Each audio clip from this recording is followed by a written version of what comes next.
We are bringing you another founder of a cool company, star, celebrity, huge following, Kyle Cooke, founder of Loverboy, a hard iced tea drink. So when I launched Loverboy, or I formulated the first 3 flavors in 2018, it was actually pretty groundbreaking. We were using an all-natural sweetener that nobody was using. We were coming in below the calorie count for hard seltzers.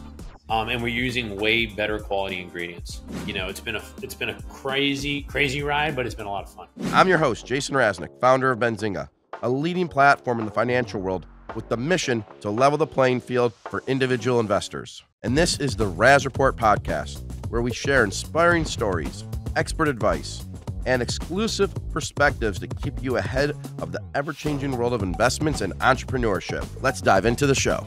All right, I'm excited for this week's edition of the Raz Report. We are bringing you another founder of a cool company, star, celebrity, huge following, Kyle Cooke, founder of Loverboy, a hard iced tea drink, and, you know, obviously from the show Summer House on Bravo. How are you? Hey, Jason, good to see you. Thanks so much for having me.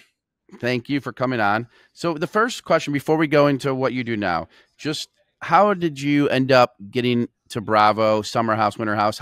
How'd that come about?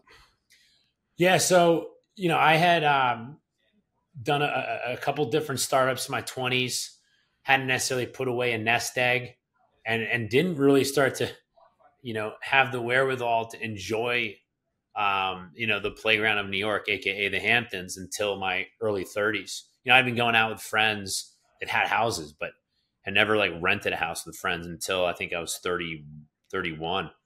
I did that for, you know, a handful of summers. And only about 2 summers, because by 33, this opportunity to kind of like round up a bunch of my friends, do what we were doing, but turn it into a TV show. And so how'd that come about? I had just, I'd been forwarded a very generic casting call. Back then, I think the idea was a little closer to Real World or Jersey Shore, where you're going to put a bunch of strangers in a house.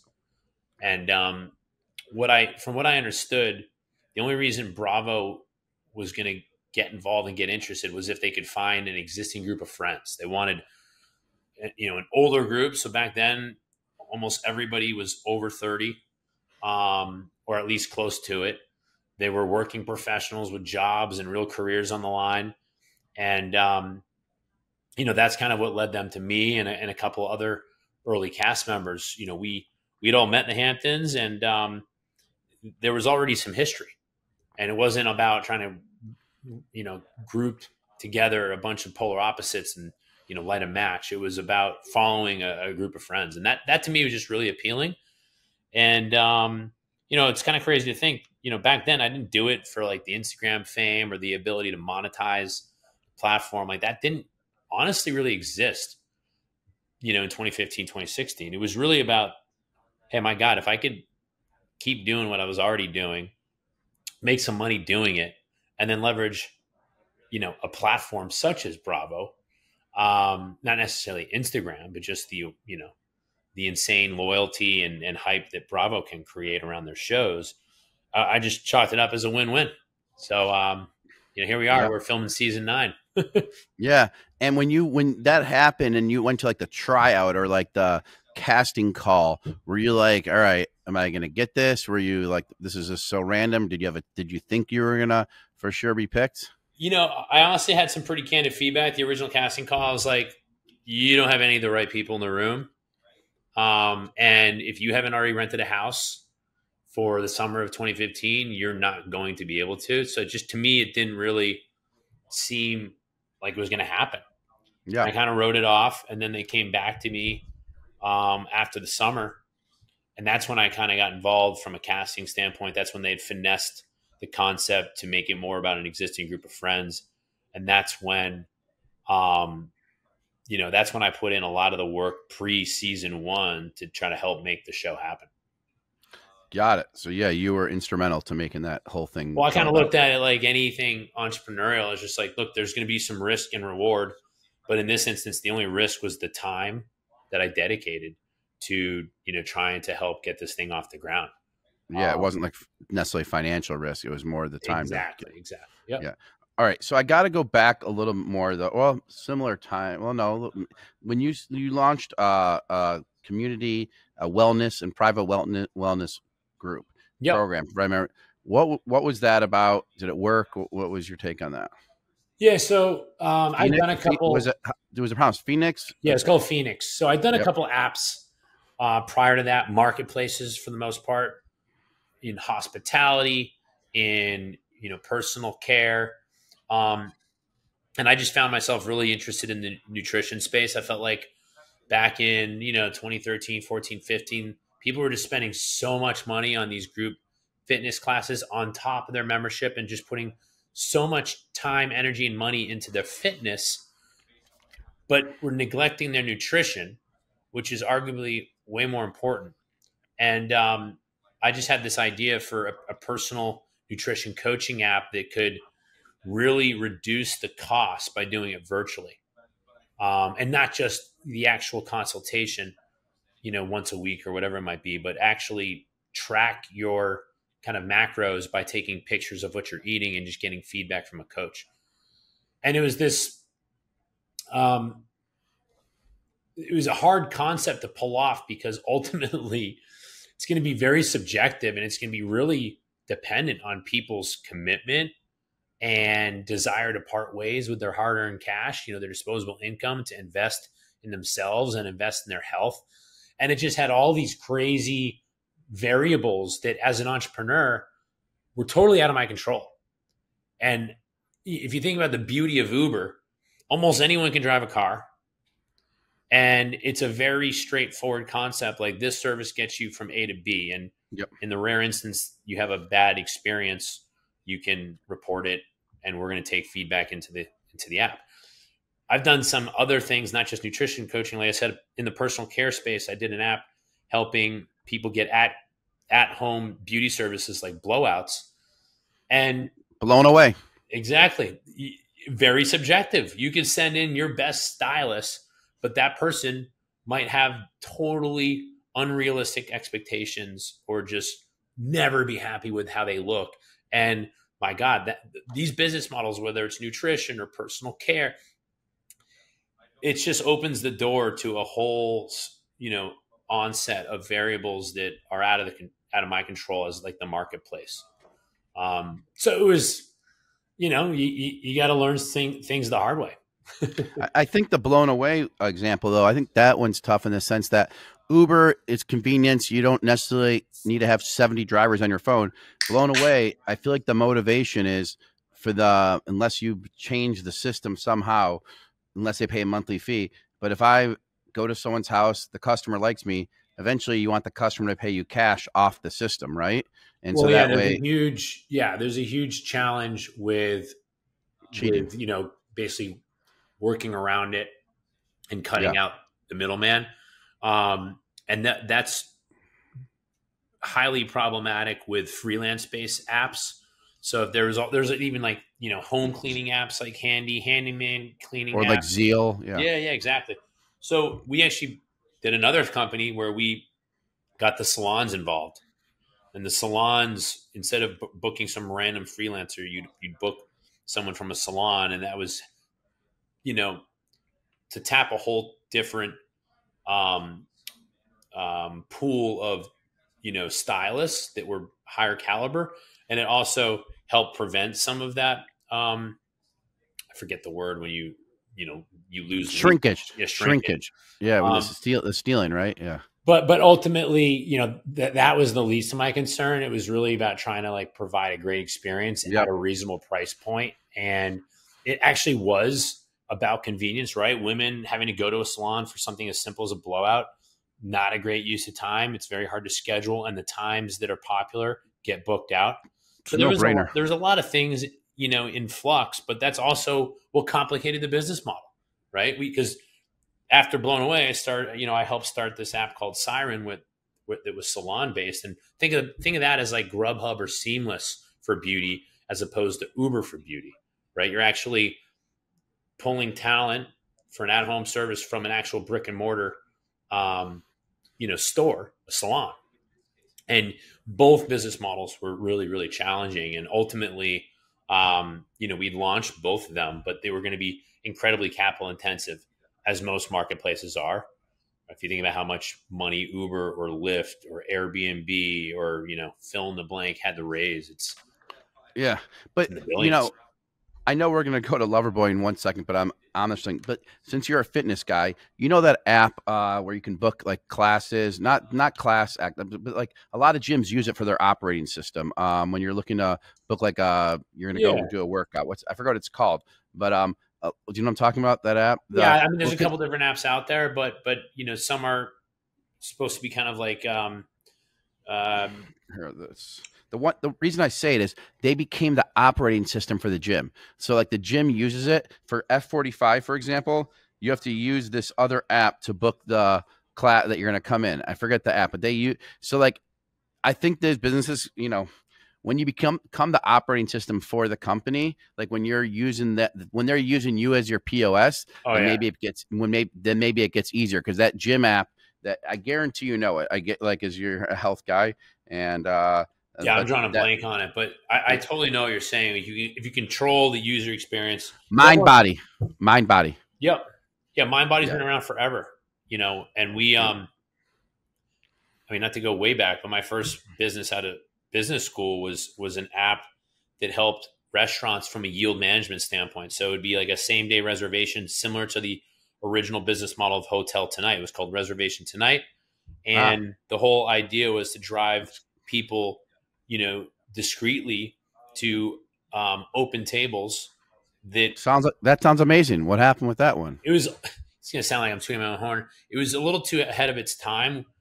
I launched at a time where daily deal apps were all the rage, and those were actually the worst deals that for restaurants. Restaurants were the number one, user of the daily deal platform. Yep. And they obliterated their businesses because you had coupon cutters sitting down on a Friday and Saturday night when you didn't need the help if you're a good restaurant. So I developed, a real-time yield management platform to help fill seats on the slower times. And people are like, they'd already kind of like made their bet on the daily deal model. And again, it was going to be a marketplace that was going to require a lot of venture capital. I love that one. I wonder if that ever developed. I mean, I don't know if you see a little bit of, instead of going the discount route, you go the curated route with like Resi, where they're trying to like pick higher end restaurants, and it's not necessarily about getting a deal; it's about getting a reservation. So there's definitely been evolutions of these business models, right? But the reason I bring up my hospitality stint, in building that marketplace. Open Table was closed off. So Open Table was the operating system for restaurants in terms of how they manage their reservations. And there was no way to get an API to Open Table to kind of free up the kind of quote unquote excess inventory to my platform.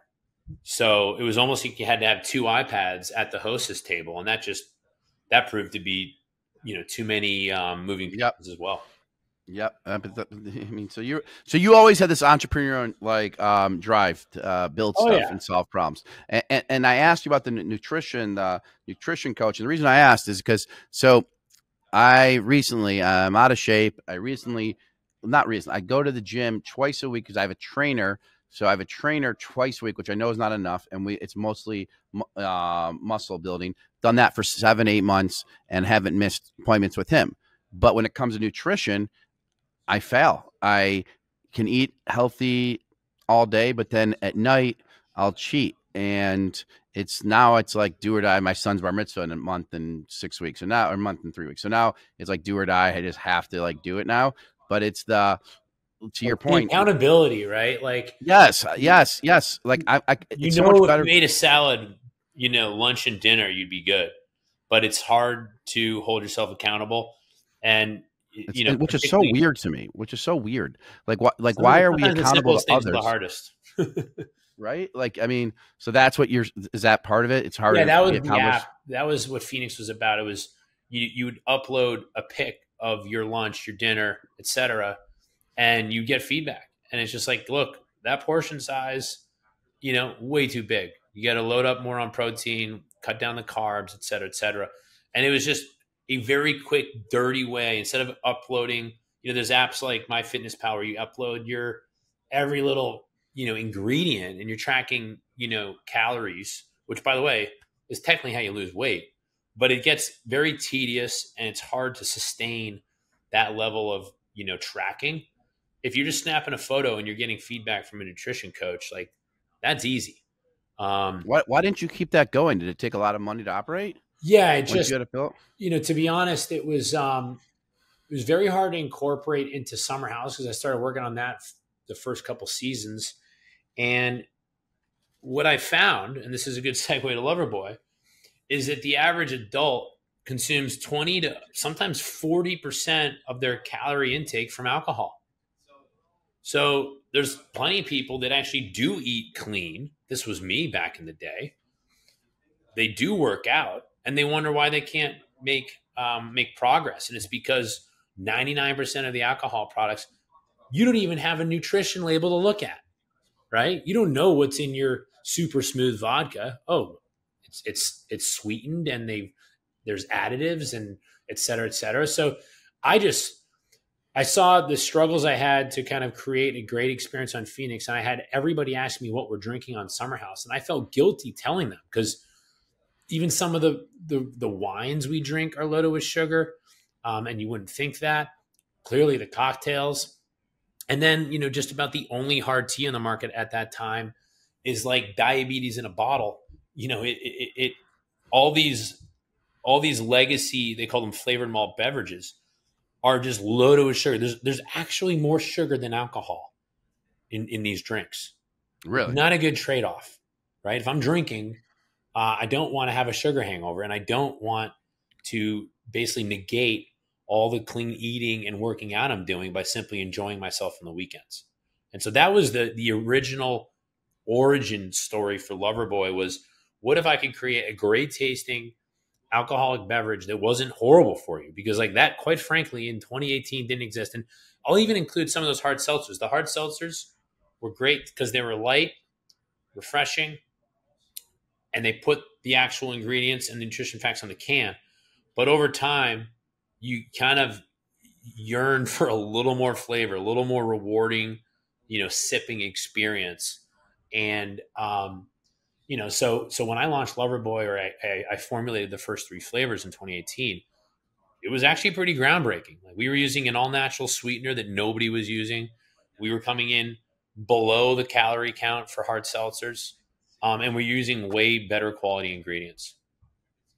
Got it. And so that your catalyst to that, seeing all these heavy sugar drinks, and you're saying, and then the ones that with the seltzers, they were there, but they weren't tasty enough. And you're like, hey, I want to create this tea, this hard tea that people like drinking, iced tea, drinking this stuff, and we can create this better. How did you go about? I know you found that artificial sweetener, that natural sweetener. How did you go about the first step with this thing? Did you have a friend that was in the drink business, or did you start Googling and went to the 12th page and figured out who the producers were? And it was a crash course. I mean, particularly, look, if you wanted to go start a brewery or go to a brewery and have them make you a beer, like that was pretty straightforward.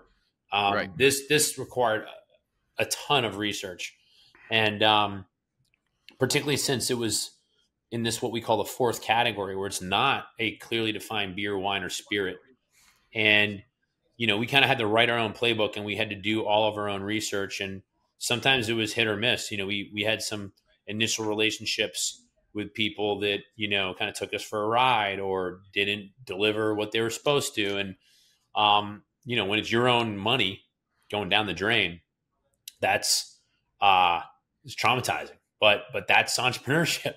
And so, we made a couple great decisions and some not so great, but we managed over the course of about a year to go from knowing nothing to essentially launching the brand. I think it was July of 2019. We launched it in New York City.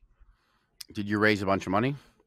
I self-funded all of the original development. So that was like finding a guy that could formulate. And again, it started with literally going to some guy's loft in Brooklyn to get some of the original flavors down, and then working with someone a little more advanced to help me scale it, and then finding someone who could put the stuff in cans. That was a long search, and then finding the right quality ingredients. So like what seltzers we're using at the time were not high quality enough. They had kind of a bad aftertaste, and they still had a little bit of sugar in them. So I started importing the alcohol base from the Netherlands.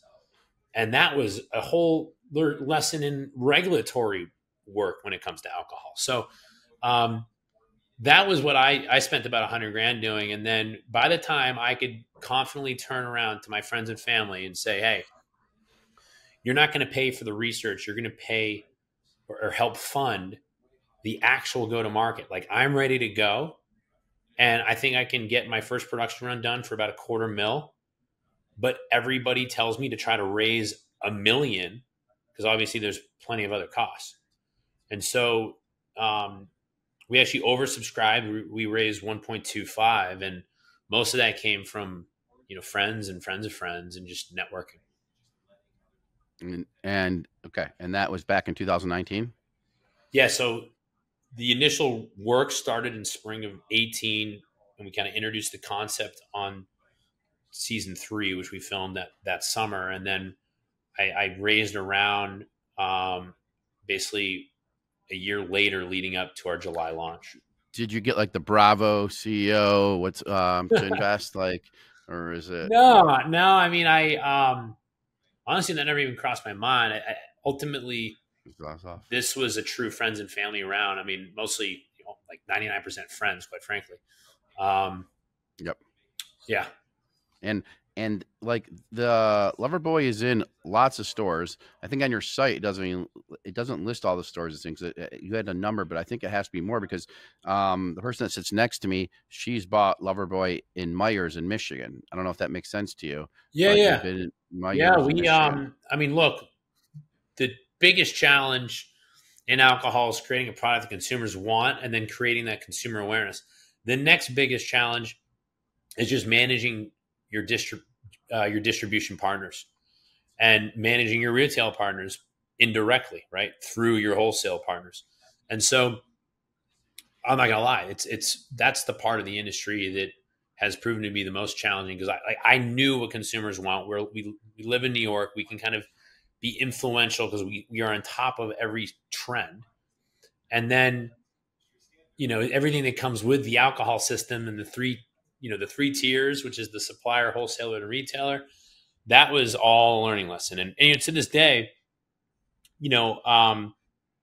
it's helping consumers find it by way of the wholesale retail partners. It is still the hardest part. The constant piece of feedback that we get from our fans and our customers is that Loverboy is still hard to find. And that's because we're only in 5% of the total addressable market for retail selling accounts. When I was on your website, it said if a place doesn't have Loverboy, you should fill out a form and do this. I think you should make it even like automated templates there, like use some chat GPT stuff. Like, here, send this email to the head of my, they could get mad, but I mean, like, no, I mean, I think you're right. We've been doing a lot more on that front. We're still like a very small, scrappy team. And or at least building that email list there when it's not there, so that it says, hey, be informed when we launch in your market. So now when Corey signs up for Michigan and then you launch in Michigan, you're able to send an email to Corey, and then you have people flood that retailer, so then they want to order more, just like the Nelk boys do with their Happy Dad. To some extent, that's exactly what we did. When we launched markets, we would create a crazy surge in demand, because we were collecting emails since 2019. We've got a big following. So the regions, okay? Yeah. We were. Anytime we turned on a market, we already had existing customers. Buying our merch, buying our cocktails online, because we can sell wine-based stuff online. Yep. So yeah, it's been, but the alcohol industry is like, it's a crazy ride. There's not only the different state by state regulations that you have to kind of like learn and understand. But like I said, I mean, we have at any given point, we've had anywhere between 160, 180 distributors in the last 2 years carrying our product, and managing that and helping them manage their inventory so they can actually get product on shelves has been very challenging. Very chill. Okay, got it. And because you have to make sure that whoever produces it gets it to the distributor, or does the distributor like have a machine that produces it too, and they have cans? God, no. You have your huge facilities that fill these cans at 2,000 cans a minute. Hundreds of thousands of dollars out the door. That's your co-manufacturer, or otherwise known as a co-packer. Yeah. And because there's no sense in me having my own, equipment, because hopefully you build it to a point where it scales faster than what you could build. And so you just kind of have to find the right partners, given your product, given specifications, and given your scale, and then you produce it, and then you either warehouse it or send it directly to your distributors, right? And those distributors only want to carry so much on hand, but determining how much to carry is a game of both math and common sense. And sometimes they just want to look at the computer screen. Totally get that. Are there new products expansion on the horizon for Loverboy? Yeah, so I'm drinking one of our non-alcs right now. I'm not drinking on your show. It's too early for that. But it's a non-alc. It's a non-alc. That's a growing space. Yeah. So we have our non-alcs. We are getting into the hemp-derived Delta-9 THC space. So we're launching Flowerboy in a couple months. That'll be a totally different entity, but going to lean on a lot of what we built on Loverboy to launch that incredibly efficiently. We've taken the liberty of leveraging our direct relationship with our consumers, since we're a digital first brand, to launch a lot of spritz and cocktail products where we're using a neutral, odorless wine base for alcohol, and selling these things direct, because that's totally legal if it's wine based in almost every state. And so to sell direct. Yeah. So we kind of use that DTC channel from an innovation standpoint. So like right now, for example, our best seller is only sold online. It's our limoncello spritz. And we launched that last year, and it's been wildly popular. We've sold out probably 5 or 6 different times online. That's amazing. Are you saying I can't buy like vodka or tequila directly online? That's correct. Yeah. But like, I feel like I've bought tequila as a gift online, like, from like it came through. Put it this way, it's not coming from the distillery. It's totally legal. Got it. So what consumers don't realize is what looks like a direct-to-consumer experience in alcohol is more often than not. So take Drizzly, RIP, right? That was an app where you could order, booze to your home. That was actually a fourth hand in the cookie jar, because all those products still came through supplier, wholesaler, and retailer. And that's why some of those marketplaces are more expensive, right? Because they're tacking on fees. Got it. So to make it work, they had to be the fourth hand in the cookie jar. There are some people that, quite frankly, push the limits from what you can do legally. So there are plenty of companies selling booze online, and I don't know to what extent they're playing in a gray area or what. Yeah, no. All right, we're going to bring this Alexis on in a minute, but what are some key lessons you learned building Loverboy? Leadership lessons, or just some lessons you learned building Loverboy? Yeah, I think you don't know what you don't know, and so when we thought we kind of had this all figured out going into 2022, based on the previous couple years of experience, what we didn't realize was the whole entire industry was kind of working differently during COVID. They focus on brands like Loverboy that had organic awareness, since a lot of the traditional marketing that big suppliers do wasn't doable in COVID, right? Big events, samplings at your local liquor store, et cetera. So by 2022, we were in competition with ourselves, in the sense that we almost were a victim of our own success. We grew so fast, and we brought on so many distributors and opened up so many states. And we did it based on what was working previously, but we were under-resourced and understaffed based on what we bit off. So we bit off more than we can chew. And, that was a tough learning lesson, for people that are listening where they could, they were in a respective town or state where they could once find Loverboy and now they can't. It's because there's been so many other bigger distractions that have, come our wholesale and retailer partners' way. Got it. So it's like you bite off more than you can chew, but then you don't have the availability or the inventory, and then it's like that whole mess. That whole supply chain is a mess. Well, the supply chain was a mess in COVID. We managed to figure that out reasonably well. We were out of stock constantly in 20 and 2021. But it was really just managing the 3-tier system. These big suppliers can command the attention of the same wholesaler and retailers, right? Because at the end of the day, like any industry, there's insane competition and we're up against the big guys. So that's it's a David and Goliath type story. Well, but it sounds like the David story is doing well. The guys who invested in the $1 million round, the oversubscribed, seems like this company is doing well. I know it's probably not a liquidation event, but you never know until you're exiting. But everyone will do well. That they kind of believed in me, and it's been a crazy ride, but it's been a lot of fun. Yeah, and then what advice would you give? Then I'm going to go to Alexis in a minute. What advice would you give your 20-year-old self? So as I kind of covered, and it's actually been a while since I talked about some of my previous startups.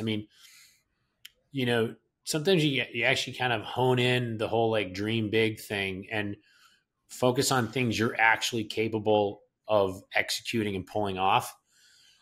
A lot of my businesses early on were very tech heavy. So guess what? I'm not a coder. I'm not a technical co-founder.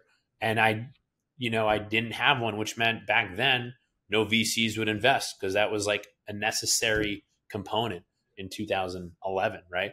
So it's really just like you don't always have to be chasing the biggest, flashiest, and inherently most complicated business models. Sometimes developing something as simple as, a local service or product that you can sell and you don't have to go raise a bunch of money, like that's actually going to be a more successful business.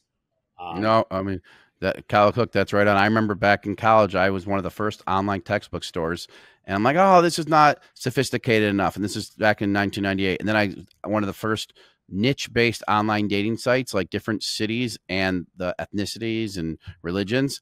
And I'm like, nope. Like it was doing well. It was, and I didn't have a technical co-founder. I had some guy in India build the first one, but I got bored of it, and I'm like, I want to create a cell phone that pays for things and opens your hotel room door. This is in 2001. So I gave up on those things, and it was way before its time. And to your point, like build a good business, build a good business. And I think the biggest allure, and I know we're getting there's so much attention and focus on venture capital and, tech businesses that can, raise money at crazy multiples. But like realistically, most millionaires in this country that have businesses that are so mundane and boring, it would put you to sleep.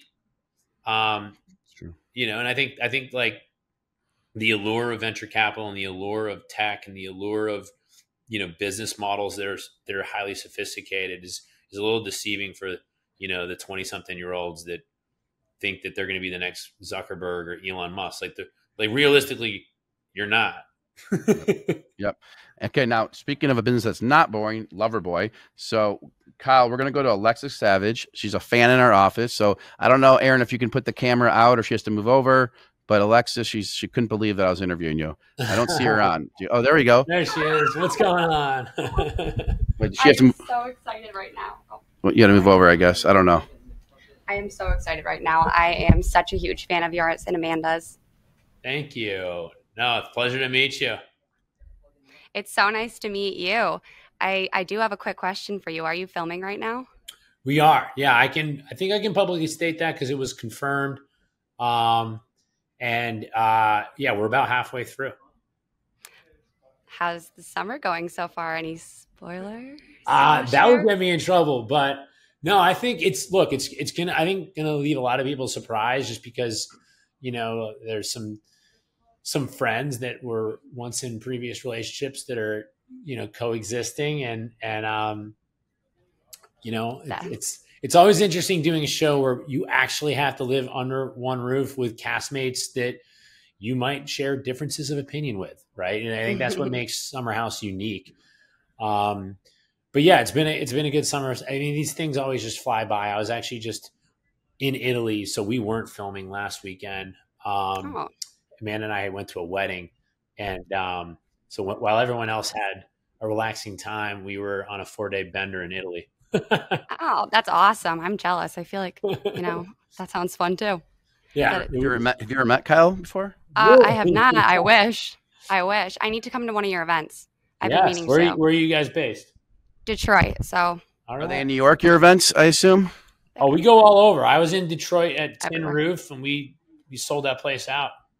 Wait, you were just at Tin Roof? I just my friend had Hulk Hogan in, so I was there, and so I'm friends with the guy who brought Hulk Hogan in at Tin Roof last week. 2 weeks ago. And you were there, so he was there. How did you not know that? I didn't know. If I would have known, I would have been there. I want to say it was fall of 22. So. Oh, then that was not that recent. Yeah. Oh, so that means a new trip is due. I'm thinking so. We do need to go in and get Michigan sorted because we have lost a lot of distribution, and some of that is just a straight up resource constraint that we've had. Yeah, I mean, you can ask him because I have a friend Chad Bronson who does this beer with Hulk Hogan, but you shared some of the same distributors. You probably can compare notes on that because there's a couple distributors that own so much of the market here, and Michigan is a big market. I mean, I guess it's a big drinking market. I'm not sure why, but it is. So, okay, go ahead. Yeah, I embarrassingly enough DM'd you and Amanda about 2 months ago and asked you guys to bring more Loverboy to Michigan. So here we are full circle. We do. I mean, we can't respond to everybody, but we do take note. And I mean, trust me, I think Meyer. Do you see it in Meyer anymore? I don't think so. Yep, it's there. Okay, it's still there. All right. Mm-hmm. Well, yeah, it's been a challenging market because here's the crazy thing: we have over 15 distributors in Michigan. It's a highly fragmented wholesale market when it comes to beer, and beer wholesalers are the ones we use, and we're pretty much exclusively with the Anheuser-Busch network there. And if any of them are listening, or if you know any of them, they are asleep at the wheel, but that's part our fault. We have to be the steady, blinking red light, reminding them that we have an insane brand and insane following where people are just trying to find it more locally. How many people work at Loverboy? Oh, we're small. We're only 20 people. That's what I figured. So it's hard to manage a bunch of different regions, I guess. To be hands-on. We've had people that we tried different kind of models in terms of managing our distribution and retail partners, and I think we finally cracked the code. I think we're in a really good place after about 18 months of kind of hard learning lessons. That's awesome. Well, I also saw you came to Total Wine and More, so that's another step up in Michigan because we've got that. Yeah, there you go. Total Wine is one of our best partners. I can imagine. Assuming you're in a market where we work with the local distributors, you can find probably more products at Total Wine than just about any other store. I agree completely. Wow. Okay. Well, we do know some of these contacts. We like just being in the community, and I sold part of the Benzinga business to private equity a few years ago. So there's a lot of contacts we know. So we'll have to share that Rolodex and just go ruffle some feathers. Ruffle some feathers for him, okay? And then you can meet the real Kyle Cooke in person. I know. We got to get our distribution and our sales on track for Michigan, and then it'll warrant a visit. I will be there. By the way, do you know why the name is Loverboy? I actually don't. Is that embarrassing of me as a fan? No, I'd love to hear Jason's take on it.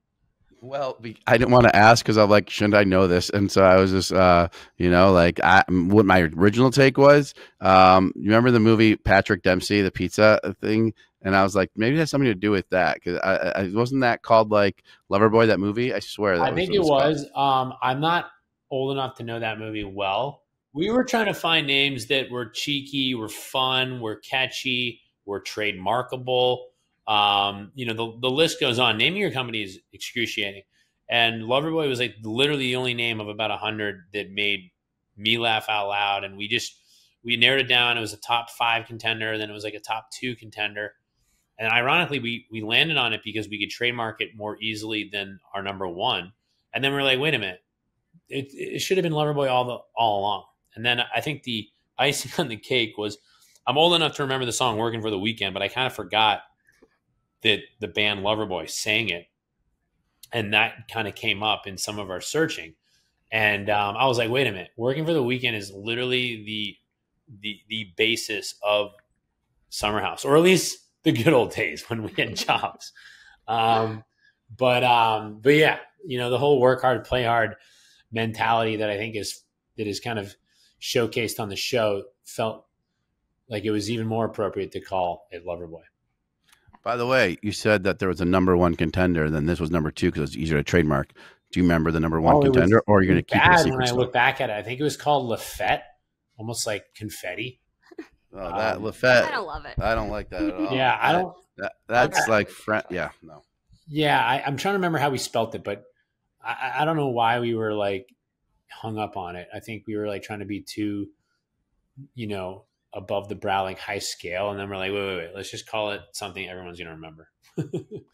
All right. So we got to help Loverboy expand to Michigan, start a big social media campaign, get the distributors. Yeah. If you guys are in stores that don't have it, you can ask, you go, hey, like one of your beer wholesalers absolutely should have Loverboy. And in Michigan, it's your Budweiser distributor. And honestly, it helps when people go out to their local retailer and ask for a product.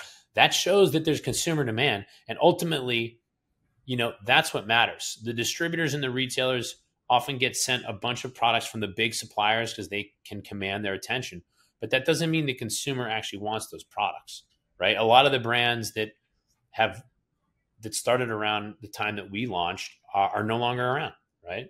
Because they didn't check enough boxes in terms of what the actual consumers want. So it does help when you ask for Loverboy. I have been doing that, actually. That's how I got it to come to the liquor store near my house. Look at you! You're doing. I already did it. I know. I bugged him for like a couple. I didn't know I had this person in the office. This is just random. She doesn't even know that she's like freaked. Like she's sitting across from me. She's like, local rep. Yeah, you got your local rep. You got to get your checks eventually. I know. You start making them. Are you gonna give me a cut? You got to get some. You got to get some new ones. You got to. It's like, what'd you do for me lately? They always want that. Yeah, there you go. But in all seriousness, thank you. We feel so fortunate to have a brand that just resonates with our consumers to the point where you guys are literally helping us out by telling us when we're out of stock, telling us when when you can't find something, or you're part of the team. Going to the store.